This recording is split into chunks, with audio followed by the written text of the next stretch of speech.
I know that sometimes it seems as if I'm just covering random topics that have nothing to do with each other. And to be clear, sometimes I am, but at other times, I pick and choose which stories to cover for a reason.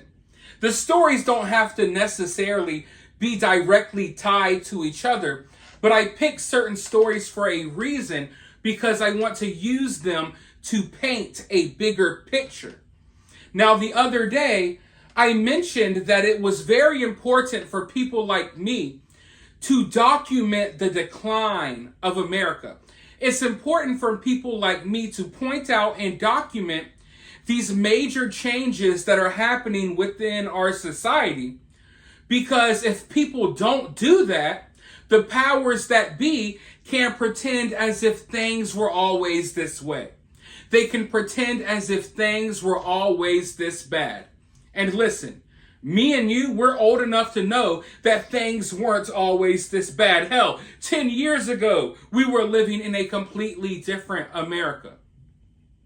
So you see, when these major changes happen and we just allow them to happen and we say nothing about it, it becomes the new norm. And you know, the new norm is a phrase that they really like to use lately, right? But they want all of these changes. They want this to become the new norm. Now, I reported to you all the other day about how bad crime is getting. Crime is getting so bad that retail workers at TJ Maxx have to wear body cams like they're the freaking police.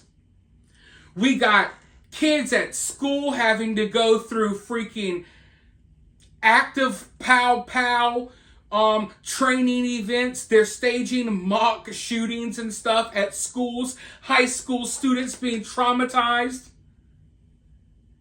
And as things keep continuing to get worse in this country, as we continue to go downhill, as crime goes up and people act crazier and people become more and more unpredictable, literally. Every morning I wake up and I just wonder, what type of crazy nonsense is going to happen today?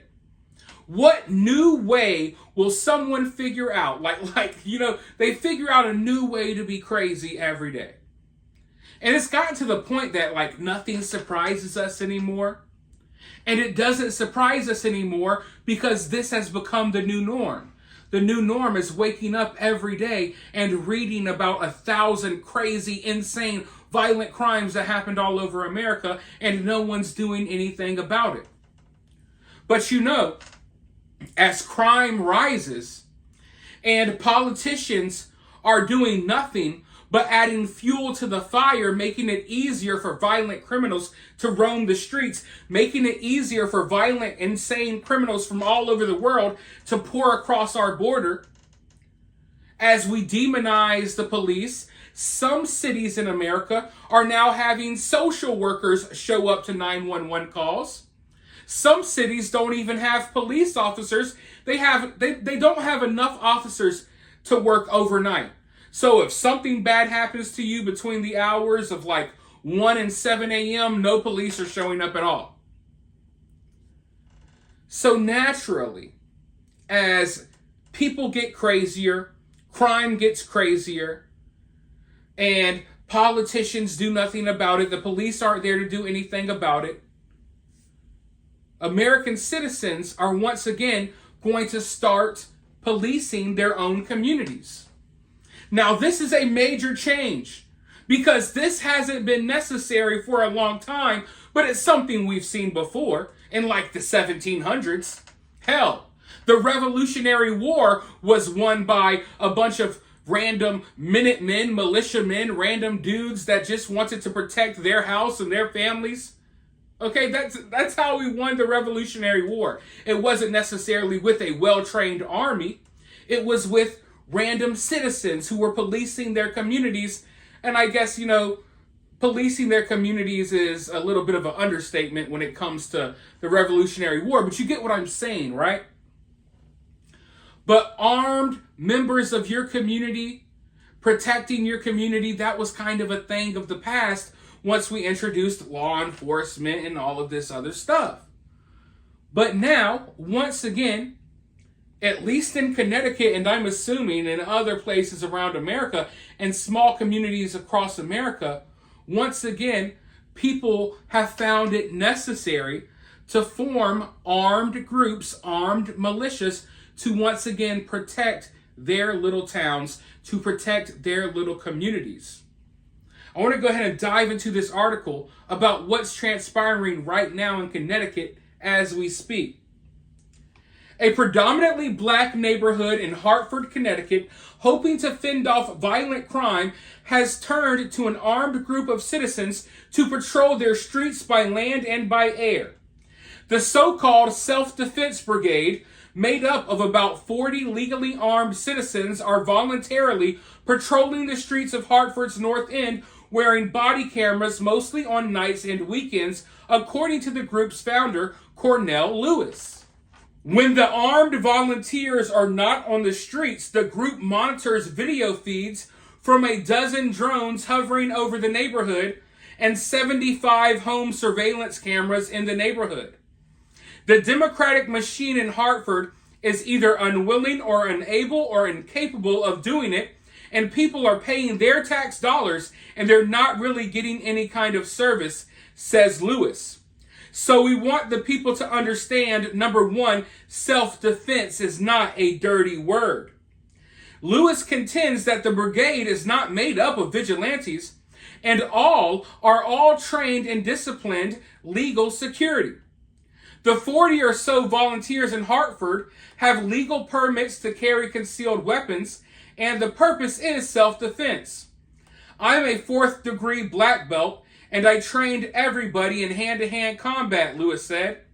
The group began patrolling the neighborhood at the behest of Archbishop Dexter Burke of the Walk in the Light Church of God after a shooting in February left 2 men dead near his church. He had finally had enough. I feel that we are really putting a dent on crime, Burke said. I think we've exceeded 100% in terms of success. Burke says having community members invested in the neighborhood patrol combats the anti-snitch culture in black neighborhoods. As for concerns that this is nothing more than armed vigilantes, Burke points to the use of cameras. The body-worn cameras and drones, he says, are meant to provide evidence of crimes to be turned over to the police. But the cameras also provide protection to the volunteer members of the group. Both Burke and Lewis say they've heard from residents interested in the patrol services in other neighborhoods in Hartford, as well as in New Haven. Pastor who created armed patrols in the capital city now says he's been contacted by a number of residents in New Haven interested in having armed patrols there. News 8's Brittany Taylor spoke to that man, Cornell Lewis, today. Brittany, what did he have to say? And Dennis, Lewis runs the Self-Defense Brigade. He says that a number of New Haven residents want to take matters into their own hands when it comes to fighting crime in the city. But the mayor of New Haven, as well as Hartford, say that armed patrols are not the solution. We're not a bunch of ragtag, crazy-eyed vigilantes running around. We have a right to carry our guns. Cornell Lewis is the founder of the Self-Defense Brigade, which provides training for residents in Hartford, New London, and Norwich on how to protect themselves through martial arts and legally obtaining weapons. Now the people from New Haven have contacted us. But New Haven's mayor strongly opposes having armed patrols in his city. It's a bad idea and it's not welcome. And there's a number of reasons for that. We need fewer guns on our street, not more. He adds crime has decreased within the past year by 42%. The number of people shot this year is sitting at 25 compared to 38 at this time last year. For homicides, there have been 4 compared to 11 at this time last year. And for the number of shots fired, 21 as opposed to 27 in 2023. Leonard Jihad with the Connecticut Violence Intervention Program also says more work needs to be done, but guns are not the answer. We don't need people out there, taking things into their own hands. It's proven in other places that it hasn't worked and it won't work here in New Haven also. I think it's time for action now. But Dexter Burke, who is currently conducting armed patrols with the Self-Defense Brigade following a fatal shooting near his church in Hartford, says their operation is effective. Thanks be to God. So far, we've had no crime on Garden Street since then. Well, no serious shooting or no shooting since then. So it is making progress. What we have in this instance are a few folks who come from outside of the community, right? None of these people live in the city of Hartford. Community residents here in Hartford have roundly denounced this. And Lewis says that he will be meeting and training these New Haven residents over the next week or so. We have reached out to Hartford PD. They say that they are not commenting at this time. We have also reached out to New Haven Police, and we have yet to receive a response at this hour. So the mayor and other people are really ticked off about this. But a lot of the community members are happy about this. Now, when they mention that crime is down, that's a narrative that a lot of politicians are trying to push right now. We all know it's a lie. Crime is not down. And if crime is down in that little area over the past year, maybe it's because of the armed citizens, the 40 armed dudes that formed this patrol, patrolling the neighborhoods. Maybe that's why crime has gone down. Just saying. Now, I don't want things to have to be this way. You know, I grew up not having to have 40 armed dudes walking around my neighborhood with 25 drones flying overhead and everyone having security cameras. Hell, I don't think there was a single security camera in my neighborhood growing up. And we never had anyone getting killed and stuff like that. At least not at the rates that's happening now in most places in America. But I think it's important to point this out, as I was explaining earlier, because we're going to start seeing more of this. And eventually, kids are going to grow up with this being the norm. That because our politicians have failed us, because woke idiots decided to get rid of the police and demonize police officers, even though I'm not someone that thinks all cops are good, trust me, I don't. Kids are going to grow up in an America where there's little militias that guard your community, because crime's going to keep continuing to get worse. And people are dumb enough to continue voting for the people that are causing these problems. That has been proven. I know a lot of people think that, oh, people are going to wake up. Things are going to get so bad that people realize the problem and they're going to vote differently. Most of them are not, okay? They're not. They're part of a cult. They're going to vote for this nonsense. And, you know, eventually they'll fall victim to something that they voted for. And that's what we're watching in these big cities. These people are voting for the people who are soft on crime, and then they're getting mugged in the subway, they're getting robbed and punched in the face, R-worded and you name it, but this is all what they kind of wanted. There was a route, there was a way out of this. Things did not have to be this bad at all. They never had to get this bad, but they're this bad now. And as I said, I do think that one day things may get better, but I feel like we have a ways left to sink before we get there. I know that things are really bad right now, and you may think they can't get worse, but I assure you they can. They can. And if you think they can't get worse, just look at how bad things have gotten in other communities compared to yours, right?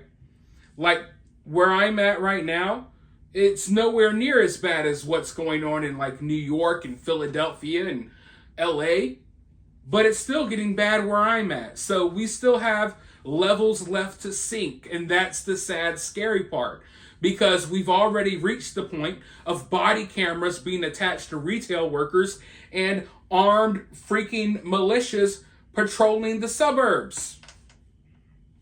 But hey, like I said, all of these little stories just paint the bigger picture of America's decline. And anyone who denies that America is on the decline, they're absolutely insane, or they're just lying to you, because the writing is on the wall. We can all see it. We all wake up every day and we all see it all around us. But for now, let me know your thoughts about this down in the comments below. While you're down there, hit that thumbs up, hit that subscribe, ring that notification bell, and I'll talk to you all soon in the next one.